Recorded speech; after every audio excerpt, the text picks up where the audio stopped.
오늘 다룰 주제는요, 테슬라가 최근에 발표한 2025년 임팩트 리포트 이야기입니다. 이름만 들으면 뭔가 딱딱한 보고서 같죠? 근데 내용을 뜯어보면 생각보다 흥미로운 이야기가 많이 들어있어요.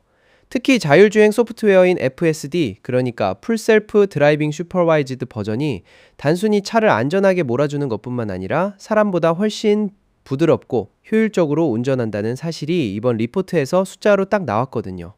일단 이 리포트가 언제 나왔냐면 이번 주에 공개가 됐어요. 그리고 여기 담긴 데이터가 꽤 방대합니다. 테슬라가 밝힌 바에 따르면 2025년 한 해 동안 실제로 주행된 6,500만 마일, 그러니까 약 1억 킬로미터가 넘는 어마어마한 거리에 실주행 데이터를 표본으로 삼았다고 해요. 이 정도 규모면 진짜 통계적으로 의미 있는 수치라고 볼 수 있겠죠. 그래서 테슬라가 리포트에서 뭐라고 했냐면 FSD 슈퍼바이즈드를 켜고 운전했을 때가 사람이 직접 운전해서 같은 거리를 이동했을 때보다 에너지를 더 적게 쓴다고 밝혔어요. 그리고 이게 에너지만 아끼는 게 아니라 전체적인 온실가스 배출량까지 줄이는 효과가 있다고 설명했습니다. 원문 그대로 옮기자면 실주행 데이터를 표본으로 삼아서 FSD 슈퍼바이즈드를 켠 상태의 주행이 수동 주행보다 에너지를 덜 쓰고 온실가스 배출도 낮춘다는 내용이었어요. 그러면 구체적으로 얼마나 효율적이냐 궁금하시죠? 테슬라가 공개한 수치를 보면 FSD가 평균적인 사람 운전자보다 대략 5% 정도 더 효율적으로 움직인다고 합니다. 5%라고 하면 작아 보일 수도 있는데 이게 자동차 한 대가 아니라 테슬라 전체 차량 그리고 수백만 마일 단위로 누적되면 절대 무시할 수 없는 숫자가 되거든요. 그리고 이 효율성 개선이 어디서 나오냐면 FSD가 최적화된 운전 스타일을 갖고 있어서 발전소 단계에서부터 온실가스 배출을 줄이는 효과로 이어진다고 테슬라는 설명하고 있습니다.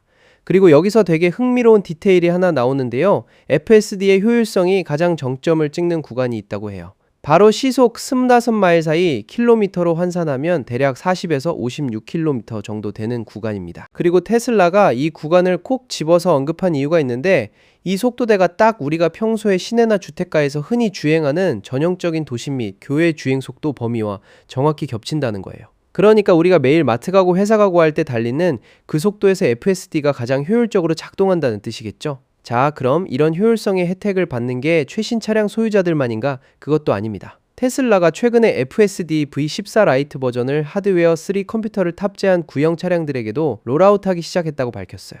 여기서 하드웨어 3라고 하면 예전 세대의 테슬라 차량들에 들어갔던 자율주행 컴퓨터를 말하는 건데 이 구형 하드웨어를 쓰는 오너분들도 이제 최신 효율성 개선의 혜택을 볼 수 있게 된 거죠. V14 라이트가 정확히 뭐냐면요. 메인 FSD V14 브랜치를 그대로 가져온 게 아니라 이걸 증류하고 최적화한 버전이라고 보시면 됩니다. 쉽게 말하면 최신 FSD의 핵심 기능들을 압축해서 예전 하드웨어에서도 원활하게 돌아갈 수 있도록 다듬은 경량화 버전인 거예요. 그래서 이 라이트 버전을 통해서 최신 FSD의 자율주행 능력뿐만 아니라 에너지 효율성까지 구형 하드웨어 구성 차량들에게 확장해서 가져다 준다는 게 테슬라의 설명입니다. 여기까지가 지금 도로를 달리고 있는 일반 소비자용 차량들 이야기였고요. 이제부터가 진짜 흥미로운 부분입니다. 테슬라가 리포트에서 강조한 게 바로 앞으로 나올 사이버캡 로보택시예요. 일반 승용차들이 이미 에너지를 덜 쓰면서 온실가스를 줄이고 있는 상황인데 테슬라는 사이버캡이 여기서 한 단계 더 나아갈 거라고 못 박았습니다. 리포트에 나온 문구를 보면 완전한 자율주행과 극대화된 승차 효율성을 통해서 사이버캡 로보택시가 마일당 온실가스 배출을 한층 더 줄일 거라고 되어 있어요. 그리고 구체적으로 모델 3랑 모델 Y와 비교했을 때 마일당 온실가스 배출량을 거의 2배 가까이 피할 수 있게 도와준다고 설명하고 있습니다. 이 수치를 사람 운전자와 직접 비교해서 환산하면 무려 10%에 달하는 효율성 우위로 이어진다고 하니까 앞서 말씀드린 일반 FSD의 5%보다 2배나 높은 수치인 거죠. 사실 이런 효율성 향상이 완전히 뜬금없는 얘기는 아닙니다. 왜냐하면 최근에 저희가 알게 된 사실이 하나 있는데 사이버캡에는 지금 판매되고 있는 테슬라의 일반 소비자용 모델들에는 아직 탑재되지 않은 더 고성능의 FSD 컴퓨터가 은밀하게 들어가 있다는 게 밝혀졌거든요. 이 컴퓨터는 기존 소비자용 차량들보다 훨씬 더 크고 복잡한 자율주행 모델을 구동할 수 있는 성능을 갖추고 있다고 합니다. 그러니까 하드웨어 자체가 다르니까 효율성도 자연스럽게 더 좋아질 수밖에 없는 거죠. 차량 자체의 스펙도 한번 짚고 넘어가야 하는데요. 사이버캡은 마일당 165W시, 그러니까 1kW시당 대략 6.1마일을 주행할 수 있을 정도로 엄청나게 에너지 효율적으로 설계가 됐다고 합니다. 그리고 테슬라 경영진 쪽에서는 이 사이버캡이 지금까지 나온 전기차들 중에서 가장 에너지 효율이 뛰어난 모델이 될 수도 있다는 이야기까지 나오고 있는 상황이에요. 그럼 이 사이버캡이 언제쯤 우리 눈앞에 나타날까요? 생산 쪽 소식을 보면 올해 봄쯤에 이미 텍사스에 있는 기가팩토리에서 양산이 시작됐다고 합니다.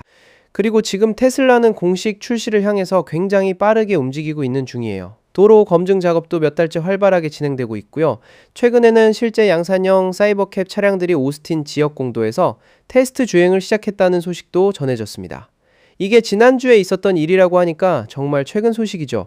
그리고 사이버캡 하면 빼놓을 수 없는 특징이 하나 있죠. 바로 핸들과 페달이 아예 없다는 점입니다. 이게 사이버캡을 상징하는 가장 대표적인 디자인 요소인데 실제 양산 차량에서도 이 특징이 그대로 유지되고 있다는 게 이번 도로 테스트를 통해서 확인이 된 거예요.